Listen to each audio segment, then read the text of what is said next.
أهلا بكم. تخيلوا معي للحظة فكرة إنكم تعيشوا للأبد، بس مو بجسدكم، لا، كوعي خالص في عالم رقمي.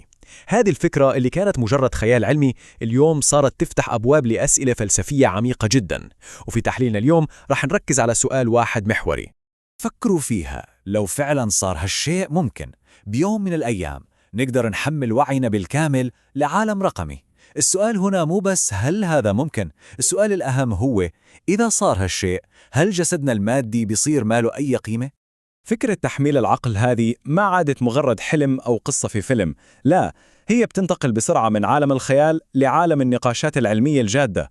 صارت سيناريو مستقبلي محتمل ويجبرنا نفكر بمعنى وجودنا أصلاً. طيب، نرجع لسؤالنا، هل الجسد بصير بلا قيمة؟ الجواب المباشر والصادم هو لا. قيمة الجسد ما رح تختفي، لكنها رح تتغير بالكامل. وفي بعض الحالات ممكن يصير الجسد أهم من أي وقت مضى، بس لأسباب مختلفة تماماً عن اللي نعرفها اليوم. تمام. قبل ما نتعمق في قيمة الجسد، في نقطة جوهرية لازم نفهمها أول. لازم نميز بين طريقتين ممكن يصير فيها هذا التحميل، وهذا التمييز هو مفتاح كل شيء رح نتكلم عنه بعدين. شوفوا، عندنا طريقتين أساسيتين.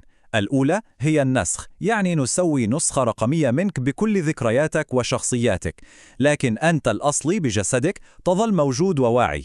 أما الطريقة الثانية فهي النقل التدريجي، وهذه تشبه لغز سفينة ثيسيوس الفلسفي. هنا شوي شوي نستبدل أجزاء من دماغك بشرائح رقمية، وهذا نظريا يحافظ على استمرارية وعيك بدون أي انقطاع. وهنا نوصل للسؤال الفلسفي الكبير: هل أنت هو مجرد استمرارية وعيك وذكرياتك، ولا أنت مرتبط بشكل أساسي باللحم والدم اللي كونك؟ الجواب على هالسؤال يغير كل شيء. طيب، خلونا الحين ندخل في صلب الموضوع ونستكشف الأسباب الواضحة اللي تخلي الجسد المادي له قيمة هائلة حتى في عالم نقدر نحمل فيه وعينا. نقدر نلخص قيمة الجسد في 5 نقاط أساسية. هو مرساة الاستمرارية اللي تثبت مين الأصلي. هو مولد التجربة الحسية، هو أساس هويتنا الاجتماعية والعقد القانوني. وأخيراً، هو مصدر المعنى لحياتنا. خلونا نتعمق في بعض هذه النقاط بسيناريوهات واقعية. نبدأ بالهوية الاجتماعية. إحنا كائنات اجتماعية، وتفاعلاتنا تعتمد بشكل كبير على وجودنا المادي، على الحضور الملموس. الجسد هو نقطة الوصل بيننا وبين العالم والناس. طيب، إيش يصير لو هذه النقطة صارت غامضة؟ تخيلوا هذا السيناريو في البيت.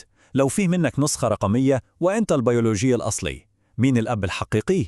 الطفل راح يحضن مين؟ الجسد اللي جالس على الكرسي ولا الصوت اللي طالع من السماعة؟ المجتمع يحتاج علامة مادية واضحة عشان يعرف الأفراد ويحدد الأدوار. وبعدين نوصل للجانب القانوني. كل أنظمتنا القانونية والاجتماعية اللي نعرفها مبنية على فكرة الفرد المادي. تخيلوا الموقف في المحكمة. لو الأصل البيولوجي توفى، مين اللي ورث؟ مين المسؤول عن الديون؟ هل النسخة الرقمية تعتبر شخص له حقوق ولا مجرد كيان؟ أنظمتنا القانونية كلها بتدخل في أزمة هوية ما عمرها مرت فيها. طيب، والتجربة الإنسانية نفسها؟ الوعي مو بس معلومات وبيانات، الوعي هو إحساس. خلونا نتخيل سيناريو في مستشفى. الألم، اللذة، التعب، الإحساس بنبض القلب، هذه مو مجرد بيانات، هذه هي اللي بتعطي قراراتنا، معاناتنا، معنى.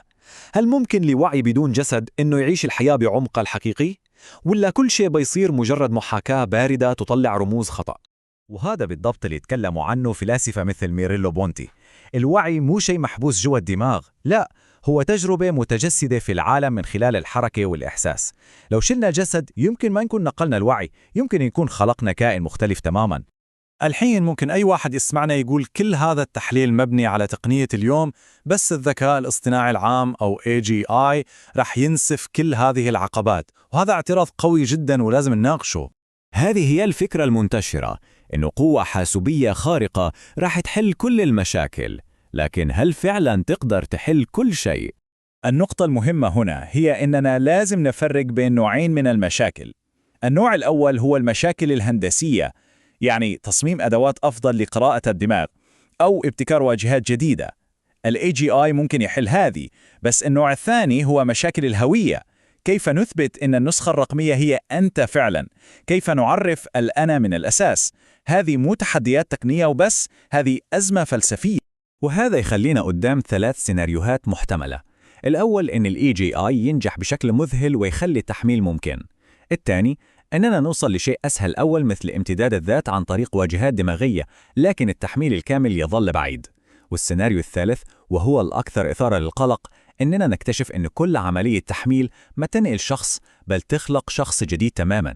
إذن بعد كل هذا التحليل نرجع للسؤال الأساسي اللي بدأنا فيه، بس الحين بفهم أعمق لمدى تعقيده. الخلاصة هي إنه حتى مع وصول الذكاء الاصطناعي العام، الجسد ما يطلع من المعادلة، راح يظل هو المرجع الأصلي والدليل الاجتماعي والعقد القانوني، والأهم من كل هذا هو مولد التجربة الإنسانية الحقيقية. وفي النهاية السؤال الحقيقي اللي يطرح نفسه هو هذا: إذا نجحت عملية النقل يوماً ما، مين اللي وصل للجهة الثانية؟ هل هو أنت أم مجرد نسخة متطابقة تركتك وراها؟ هذا هو السؤال اللي ودنا نسمع إجابتكم عليه في التعليقات. وإذا كنتم تستمتعون بهذه التحليلات لا تنسوا الاشتراك